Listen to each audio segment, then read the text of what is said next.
다음은 정치권 소식입니다. 국민의힘이 당원 게시판 논란의 책임을 이유로 한동훈 전 대표를 결국 제명했습니다. 입당한 지 25개월 만에 당적을 박탈당한 한 전 대표는 반드시 돌아오겠다는 입장을 밝혔습니다. 먼저 김형래 기자입니다. 장동혁 대표 당무 복귀 이후 처음 열린 오늘 오전 국민의힘 최고위원회의. 한동훈 전 대표 제명안이 상정돼 거수 표결이 진행됐습니다. 참석자 9명 가운데 장동혁, 송원석, 정점식, 신동욱, 김민수, 김재원, 조광한 등 7명이 찬성한다고 손을 들었고 기권은 개파색 옅은 양향자 1명, 반대는 친한계 우재준 1명이었습니다. 국회의원이 아닌 당원의 제명은 최고위 의결만으로 가능하고 의결 요건은 과반 찬성이라 제명은 최종 확정됐습니다. 한동훈 전 대표에 대한 당원 징계안이 윤리위 의결대로 최고위에서 의결되었습니다. 기자들 질문이 쏟아졌지만 장 대표는 입을 굳게 닫았습니다.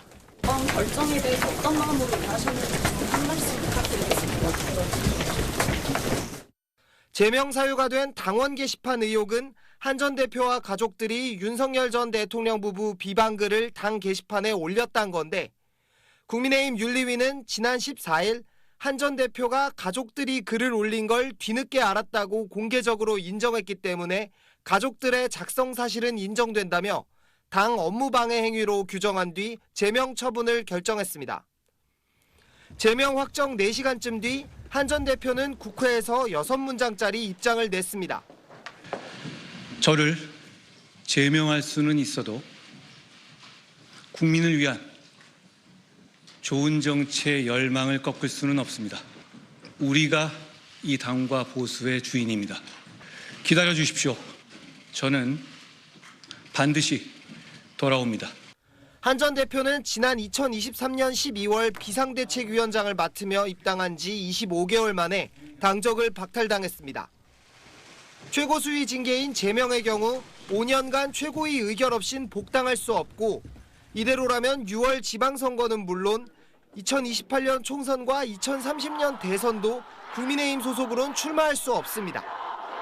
한 전 대표 측은 효력정지 가처분 신청을 비롯한 법적 대응을 검토하고 있습니다. SBS 김영래입니다. 한 전 대표 제명으로 국민의힘 내부는 쪼개졌습니다.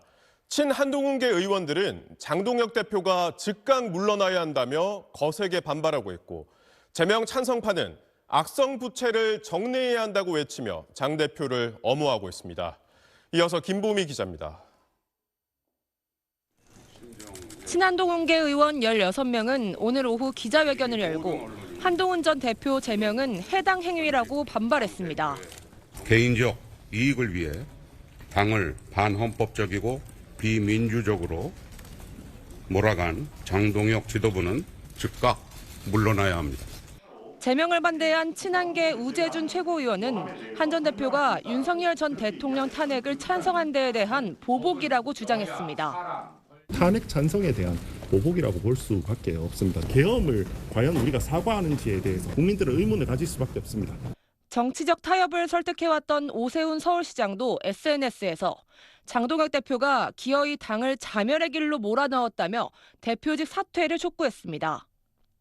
반면 제명 찬성파 인사들은 더 빨리 결론 냈어야 한다고 맞섰습니다. 똑같은 행위를 한동훈이 아니라 저 김민수가 했다면 15개월 끌 수 있었겠습니까? 우리 당의 미래를 위해 우리의 악성 부채들을 정리해야 합니다. 한 장 대표 측 인사는 친한계 의원들이 동반 탈당은 막상 안 하지 않느냐며 임팩트가 없다고 주장했습니다.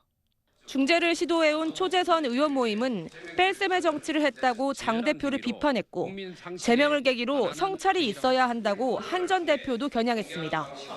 두 전현직 대표들은 2023년 말 출범했던 당 비상대책위원회에선 위원장과 사무총장으로 호흡을 맞췄습니다. 그땐 한 전 대표가 장 대표를 소울메이트라고 부를 정도였고 국회 계엄 해제안 처리 땐 힘을 합쳐 돕기도 했습니다. 하지만 윤 전 대통령 탄핵을 두고 반대와 찬성으로 갈라섰던 두 사람은 쫓아내고 쫓겨난 악연으로 다시 맞붙게 됐습니다. SBS 김봄입니다. 국민의힘 출입하는 박찬범 기자 나와 있습니다. 박 기자, 한동훈 전 대표가 반드시 돌아온다고 했는데 언제 어떻게 돌아오겠다는 거죠? 네, 일단 돌아오겠다고 공언한 한 전 대표 말을 보면요. 일단 신당 창당 가능성은 스스로 차단한 거라고 봐야겠습니다. 그럼 복귀의 방법이 무엇인지 궁금해지는데요. 네. 우선 법적 대응이 있습니다. 효력정지 가처분을 신청하고 법원에서 인용을 이끌어내면 됩니다. 다만 한 전 대표 측은 오늘 이 가처분 가능성을 닫은 건 아니지만 한 전 대표의 말의 의미가 법적 다툼으로 돌아오겠다는 뜻은 아니라고 했습니다. 한 전 대표 측 입장에서 가처분 기각의 위험성도 따져봐야 하는데요. 2022년 이준석 당시 국민의힘 대표가 자신을 징계하고 비대위를 구성하려 하자 가처분 신청을 5건이나 했지만 4건이 기각 혹은 각하됐고 결국 자진 탈당한 선례가 있습니다. 이 법적인 길이 아니라면 이 정치적 복귀가 있을 수도 있겠습니다. 이 무소속 출마설부터 짚어보면요. 한 전 대표가 6월 지방선거와 함께 치러질 국회의원 재보궐선거에 무소속으로 출마해서 당선된 다음 당으로 복귀를 시도할 가능성입니다. 네. 대구, 인천 등 몇몇 지역이 벌써 거론되곤 있지만 친한계는 말을 아낍니다.